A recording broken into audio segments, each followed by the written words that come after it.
سامعین کرام السلام علیکم ورحمۃ اللہ تعالی وبرکاتہ۔ بسم اللہ الرحمن الرحیم۔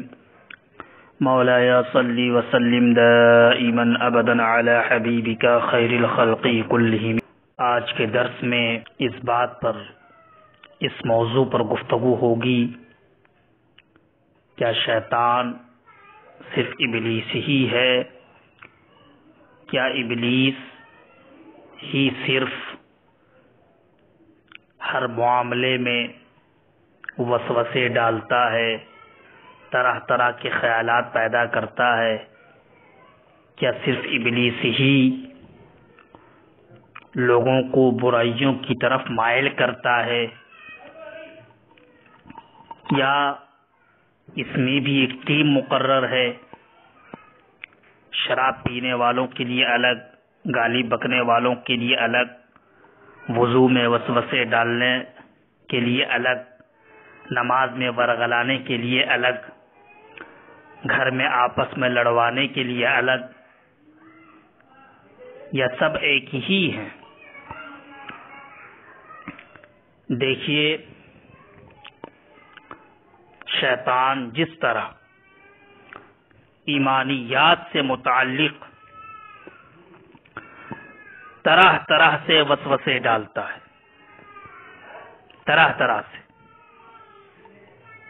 وسوسے ڈالتا ہے، اسی طرح عبادات میں بھی طرح طرح سے وسوسے ڈالتا ہے، اور وہ اس معاملے میں اکیلا نہیں، بلکہ اس کے ساتھ، اس کے ہمراہ ایک منظم جماعت ہے۔ اس تعلق سے حکیم الامت مفتی احمد یار خان نعیمی علیہ الرحمہ فرماتے ہیں مرآت پہلی جلد میں کہ ابلیس کی اولاد کی مختلف جماعتیں ہیں، الگ الگ جماعتیں، کئی جماعتیں، اور صرف جماعتیں ہی نہیں ہیں بلکہ ان کے الگ الگ نام بھی ہیں۔ اولاد ابلیس کی جتنی جماعتیں ہیں اتنے ہی نام بھی ہیں، سب کے الگ الگ، اور صرف نام ہی الگ الگ نہیں ہے، فرماتے ہیں سب کے کام بھی الگ الگ ہیں۔ چنانچہ وضو میں وسوسے ڈالنے والی جماعت، وضو میں طرح طرح کے خیالات پیدا کرنے والی جماعت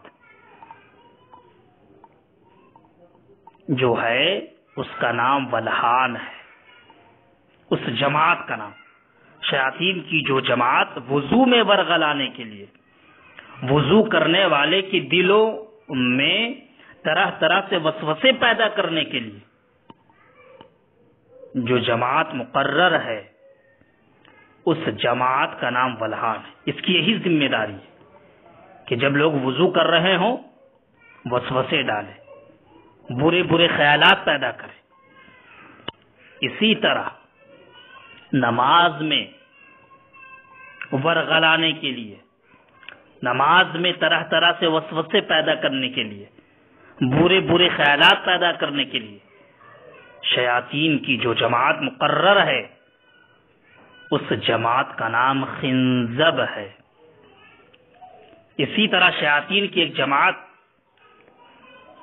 اس چیز پر مقرر ہے کہ وہ بازاروں میں رہے، اور بازاروں میں جو لوگ چل رہے ہیں، آ رہے ہیں، جا رہے ہیں، انہیں برائیوں کی طرف مائل کرے، ان کے دلوں میں طرح طرح سے وسوسہ پیدا کرے، ان کے دلوں میں طرح طرح کے خیالات پیدا کرے۔ تو بازاروں میں بھی شیاطین کی ایک جماعت مقرر ہے جس کا نام زلیتون ہے۔ اسی طرح شیاطین کی ایک جماعت اس بات پر، اس فعل پر مقرر ہے کہ وہ لوگوں کو ناگہانی آفات، اچانک مصیبتوں میں مبتلا کرے.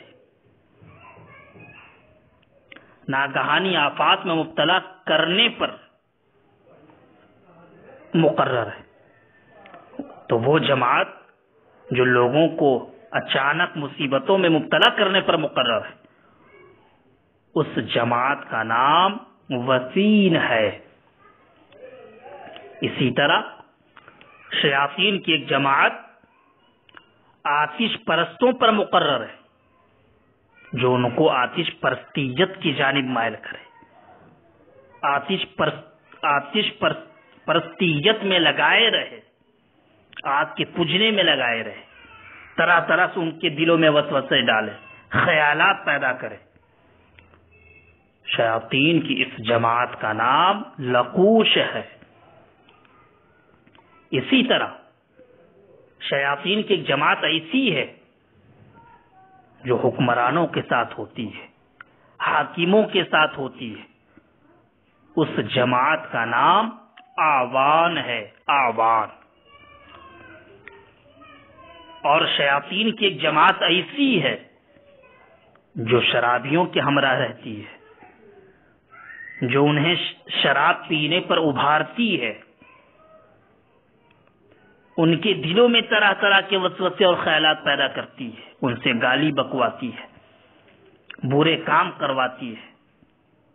تو اس جماعت کا نام حفاف ہے. اسی طرح ایک شیاطین کی ایک جماعت گانے باجے بجانے والوں پر مقرر ہے، جو گانے پر ابھارتی ہے، جو باجے بجوانے پر ابھارتی ہے، ناچنے پر ابھارتی ہے، اچھلنے پر ابھارتی ہے. اس جماعت کا نام مرہ ہے. اور ایسے ہی شیاطین کی ایک جماعت ایسی ہے جو افواہیں عام کرنے پر مقرر ہے، جو لوگوں کی زبانوں پر افواہیں جاری کرواتی ہے. ایسی جماعت کا نام مصوت ہے. اور اسی طرح الگ الگ شعبے میں، الگ الگ فعل پر، الگ الگ جگہ پر شیاطین کی اور بھی جماعتیں مقرر ہیں. اسی طرح شیطانوں کی ایک جماعت جو گھروں پر مقرر ہے، گھروں میں مقرر ہے، گھروں میں اس کی ڈیوٹی ہے. اگر صاحب خانہ گھر میں داخل ہو کر سلام نہ کرے اور نہ ہی بسم اللہ پڑھ کر قدم اندر رکھے تو اسے اور پاور مل جاتا ہے، اسے اور مضبوطی ملتی ہے، جس کی بنیاد پر وہ گھر والوں کو آپس میں لڑواتی ہے وہ جماعت. تو پتہ یہ چلا کہ جس گھر میں آدمی جب داخل ہو تو سلام نہ کرے، نہ بسم اللہ پڑھ کر داخل ہو، تو ایسے گھر میں وہ جماعت لڑواتی ہے لوگوں کو آپس میں، گھر والوں میں. اور اگر جو بھی گھر میں داخل ہو رہا ہے سلام کرتے ہوئے داخل ہو رہا ہے، بسم اللہ پڑھ کر داخل ہو رہا ہے، تو اب وہ جماعت، اس جماعت کے پاس اتنا پاور نہیں ہوتا، اتنی طاقت نہیں ہوتی بسم اللہ کی برکت سے، سلام کرنے کی برکت سے، کہ وہ گھر والوں کو آپس میں لڑوائے. تو خلاصے گفتگو یہ ہے کہ شیاطین کی کئی جماعتیں، الگ الگ جماعتیں، سب کے کام بھی الگ ہیں، سب کے نام بھی الگ ہیں. لہذا اسی لیے ہر وقت شیاطین سے اللہ کی پناہ مانگتے رہنی چاہیے. اعوذ باللہ من الشیطان الرجیم. اور لا حول ولا قوت الا باللہ کی خوب کثرت کرنی چاہیے. انشاءاللہ تعالی جب ہم کثرت کریں گے اور اللہ اور اس کے پیارے رسول صلی اللہ علیہ وسلم کا فضل و کرم ہوگا تو انشاءاللہ تعالی شیاطین اور اس کے ہم نواؤں کی شر سے محفوظ رہیں گے. السلام علیکم ورحمۃ اللہ تعالی.